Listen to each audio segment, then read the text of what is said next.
எந்தெந்த தொகுதியை நான் கேட்கிறேங்கிற லிஸ்ட் என்ன தவிர யாருக்கும் தெரியாது. அப்படிங்கிறப்ப ஊடகங்கள்ல நீங்களா ஏதோ தொகுதிகள் வந்ததாகவும் அதுல ஏதோ போட்டிகள் இருக்கா போடுறீங்க.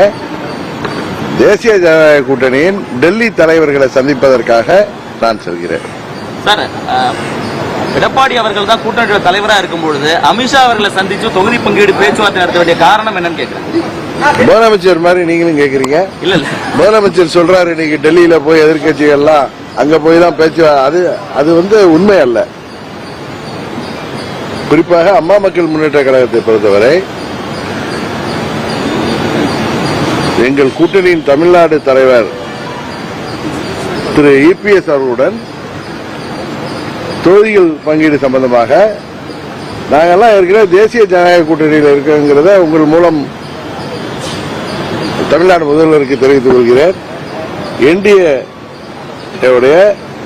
ஆல் இண்டியா தலைமை யாருன்னா பிஜேபி. அதன் முக்கிய தலைவர் மாண்புமிகு உள்துறை அமைச்சர் அமித்ஷா அவர்களை நேற்று அண்ணன் இபிஎஸ் போய் சந்தித்து வந்திருக்காரு.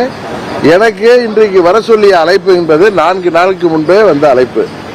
அதனால நீங்களா தொகுதி பங்கீடுக்கு தான் நாங்க போறோம் அப்படின்னு நீங்களா முடிவெடுத்தா, நீங்களே கேள்வியிலே லீட் கொடுத்தா அதுக்கு நான் பதில் சொல்ல வேண்டிய அவசியம் இல்லை. உங்கள் கேள்வியில் தவறான கேள்வி என்பதுதான் எனது பதில். இன்றைக்கு நாங்கள் செல்வது முதலமைச்சர் சொல்வது போல தமிழ்நாட்டுக்கு நிதியை பெற்றுத்தர அவர்கள் செல்லவில்லை என்று சொன்னார். தேர்தல் அறிவிப்புக்கு பிறகு தமிழ்நாட்டுக்கு நிதி ஒதுக்க முடியுமா? அதை கூட முதல்வருக்கு தெரியாதா? பயம். இன்னொன்னு, டெல்லி எவ்வளவு நிதி கொடுத்தாலும் அதையெல்லாம் நீங்கள் கபலீகரம் செய்வதால் தான் தமிழ்நாடு மக்கள் உங்களை மாற்றுவதற்காக துடித்துக் கொண்டிருக்கிறார்கள். தமிழ்நாட்டில் மாற்றம் வருவதற்காக அதிமுக தலைமையிலான கூட்டணி, அதில் பாஜக இடம்பெற்றிருக்கிறது. பாஜகவின் டெல்லி தலைவர்களை நான் சந்திக்க செல்கிறேன். காரணம், தேசிய ஜனநாயக கூட்டணி என்பது பாஜக தலைமையிலான கூட்டணி என்பதை உங்கள் வாயிலாக முதல்வருக்கு தெரிவித்துக் கொள்கின்றனர். அதிமுக கூட்டணி என்கிற தேசிய ஜனநாயக கூட்டணி வெர்சஸ் திமுக கூட்டணி என்றுதான் இருக்கும்.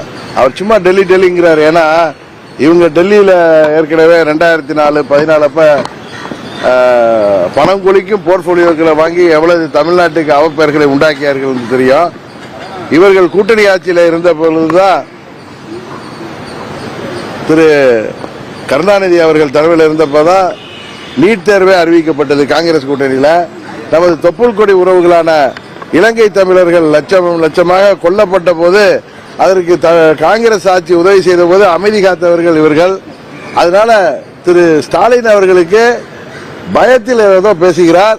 ஏன்னா டெல்லிக்கு நாங்க போனாலே பயப்படுறார். அதான் உண்மை. நேற்று திரு இபிஎஸ் அவர்கள் சென்றார்கள். இன்றைக்கு நாங்கள் சொல்றோம், எனக்கான அழைப்பு என்பது 4 நாளுக்கு முன்பே வெள்ளிக்கிழமை நான் அங்கு செல்கிறேன். அங்கு மாண்புமிகு உள்துறை அமைச்சர் அவர்களையும் மற்ற தலைவர்களையும் சந்திக்கிறோம். கூட்டணி பேச்சுவார்த்தை எல்லாம் அண்ணன் இபிஎஸ் அவர்கள் சொன்னது போல 4 நாட்களில் சுமூகமாக எந்த ஒரு பிரச்சனை என்று முடிவடைந்துள்ளது. குறுஞ்செய்திகள் உடனுக்குடன் தெரிந்து கொள்ள BPI தமிழ் நியூஸ் சேனலை சப்ஸ்கிரைப் செய்து இணைந்திருங்கள்.